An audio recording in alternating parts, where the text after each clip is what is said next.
আরো তীব্র Iran Israel সংঘাত। খবর পড়ছেন অ্যাঙ্কার, আর ঠিক সেই সময় ইরান স্টেট টিভির স্টুডিওয় মিসাইল হামলা।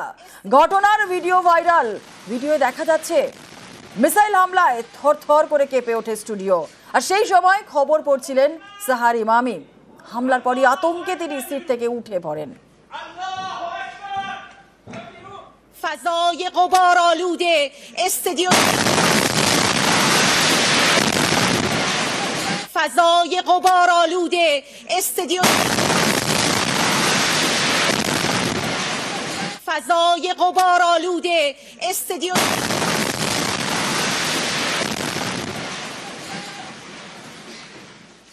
ইরানের আকাশ দখলের দাবি ইসরায়েলের। প্রধানমন্ত্রী বেঞ্জামিন নেতানিয়াহুর দাবি, ইসরায়েলে যুদ্ধ বিমান দখল নিয়েছে তেহরানের আকাশে। অপারেশন রাইজিং লাইনে ইরানকে টার্গেট তেল আভিভের। বেছে বেছে পরমাণু ঘাঁটিতে হামলা, গুঁড়িয়ে দেওয়া হয় একাধিক পরমাণু ঘাঁটি।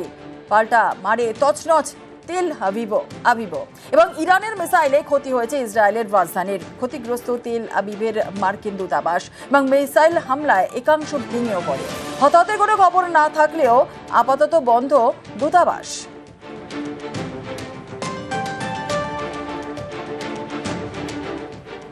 ইরান ইসরায়েল যুদ্ধে আটকে রয়েছে বাঙালি অধ্যাপক। তেহরানের তালেখানিতে হোটেলবন্দি ফাল্গুনি দে। হোটেল থেকেই লাগাতার তিনি শুনছেন মিসাইল ড্রোনের শব্দ। ইরানে আগ্নেয়গিরি অভিযানে যান ফাল্গুনি দে। হোটেলে থাকা খাওয়া সমস্যায় ক্রমশ তার বাড়ছে। যুদ্ধের মাঝেই পড়ে দিশেহারা কলকাতার অধ্যাপক। ভারতীয় দূতাবাস থেকে সাহায্য না পাওয়ার অভিযোগ। দ্রুত উদ্ধারের জন্য ভারত সরকারের কাছে আবেদন। কলকাতা থেকে জামাবান্ধা এক্সপিডিশনে এসে এখানে তেহরানের হোটেলে আটকে গেছি। ইসরায়েল এবং ইরানের মধ্যে যুদ্ধ পরিস্থিতি আরও ভয়ানক হতে চলেছে। এখানে আমি একমাত্র ভারতীয় নিজেকে দেখতে পাচ্ছি, বাকিরা আরও বিভিন্ন দিকে আছে। প্রায় 10,000 ভারতীয় এখানে আটকে গেছে। থাকা খাওয়া আস্তে আস্তে জটিল হয়ে দাঁড়াচ্ছে, কারণ এতদিন থাকতে হবে এই প্রত্যাশা নিয়ে আমরা টাকা পয়সা সঙ্গে আনিনি। আমি ভারত সরকারের কাছে আবেদন করব তারা যেন খুব দ্রুত এই পরিস্থিতির একটা সুরাহা করে। আমরাও এখানে আর্থিক অনটনের মধ্যে আছি। কিছু একটা জরুরি ভিত্তিক সিদ্ধান্ত নিয়ে আমাদের এই পরিস্থিতি থেকে উদ্ধার করা হোক। বাবা রিকশা চালান, মেয়ের চোখে ডাক্তার হওয়ার স্বপ্ন, আর সেই পথেই বড় ধাপ। নেট পাশ করলেন সুন্দরবনের বিদিশা বর। সর্বভারতীয় পরীক্ষায় হিঙ্গলগঞ্জের বিদিশার র্যাঙ্ক 1018।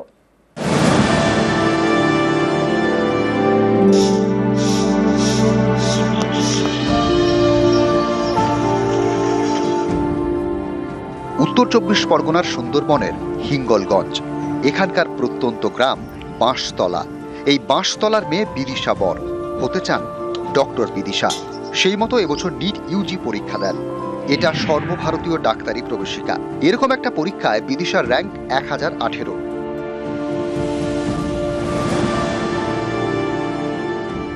সাফল্যের জন্য ফার্স্ট অফ অল পিডব্লিউর হোল ফ্যাকাল্টি, ইয়াকিং 2.0 ব্যাচ থেকে আমি পড়েছিলাম। পিডব্লিউর সমস্ত টিচার আমাকে খুব সাহায্য করেছেন। এছাড়া বাবা মা, আমার দিদি, জামাইবাবু, ওনারা আমার সবসময় পাশে থেকেছেন। জামাইবাবু আমার যেখানে যা দরকার জামাইবাবুই আমাকে সঙ্গে নিয়ে যেতেন। আমার সর্দি তো সব কাজে, যেখানে যাওয়া কোনো দরকার, খাতা বই পেন আমার সর্দি দেখেছে। আর মা বাবার ভূমিকা তো কখনো কমই হয় না। বিদিশারা 4 বোন, বাবা রিকশা চালান। অত্যন্ত গরিব পরিবার। ছোট থেকে অভাবের সঙ্গে লড়াই। হিঙ্গলগঞ্জের হালদা বাঁশতলা গোবর্ধন বিদ্যাপীঠ থেকে পড়াশোনা। এখান থেকেই আকাশ ছোঁয়ার স্বপ্ন। ছোট থেকেই ডাক্তার হতে চেয়েছেন বিদিশা। তার পড়াশোনার জন্য বাবা জমি বন্ধক রেখেছেন। ঘর বাড়ি ছোট, মেয়েটাও গাছতলা গিয়ে ওই খালের ধারে গিয়ে পড়াশুনো করে। আমাদের এই পড়ার অভাব খুব, টাকা পয়সা দরকার হয়তো, জমি জায়গা বন্ধক রেখেছি, বন্ধক রেখে পড়াশোনা করছি মেয়েটারে। মাধ্যমিক উচ্চ মাধ্যমিকে স্কুলের ফার্স্ট গার্ল। ডাক্তারি সর্বভারতীয় প্রবেশিকা পরীক্ষাতেও দারুণ রেজাল্ট। নিট ইউজিতে এবার পরীক্ষার্থীর সংখ্যা ছিল প্রায় 22 লক্ষ। উত্তীর্ণ হয়েছেন প্রায় 12,50,000। এর মধ্যে সুন্দরবনের বিদিশার র্যাঙ্ক 1018। ফিজিক্স, কেমিস্ট্রি এবং বায়োলজিতে পেয়েছেন 90-এর বেশি।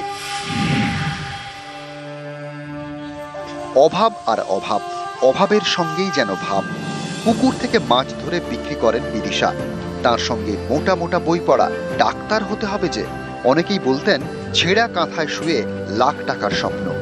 বিদিশা হয়তো মনে মনে বলতেন, কার তাতে কি, এই আকালেও যদি স্বপ্ন দেখি। সেই স্বপ্ন পূরণের পথে বড় ধাপ, সর্বভারতীয় প্রবেশিকায় দুরন্ত রেজাল্ট সুন্দরবনের বিদিশার। 11-এ আসাকালীন কোন স্ট্রিম নেব তখন ঠিক হলো আমার যে ক্যালকুলেশন, ম্যাথ এসব দিকে একটু ইন্টারেস্ট আছে, তো আমি সায়েন্স নিয়ে নিই।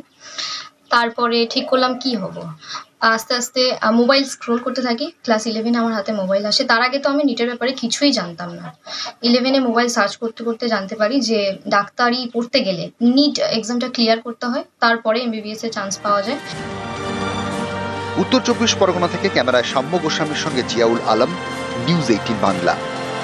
মাস মাইনে 9,500 টাকা, তাঁর নামে 36 কোটি টাকার কোম্পানি, আর সেই কোম্পানি আবার নাকি 8 কোটি টাকা জিএসটি ফাঁকি দিয়েছে। হাওড়া ডোম জুড়ে প্রতারকদের খপ্পরে কার্তিক রুই দাস। সম্প্রতি এই যুবকের বাড়িতে হানা দেয় জিএসটি অফিসাররা, আর তখনই সামনে আসে আসল ঘটনা। পুলিশ সাইবার সেলে অভিযোগ দায়ের করেছেন কার্তিক।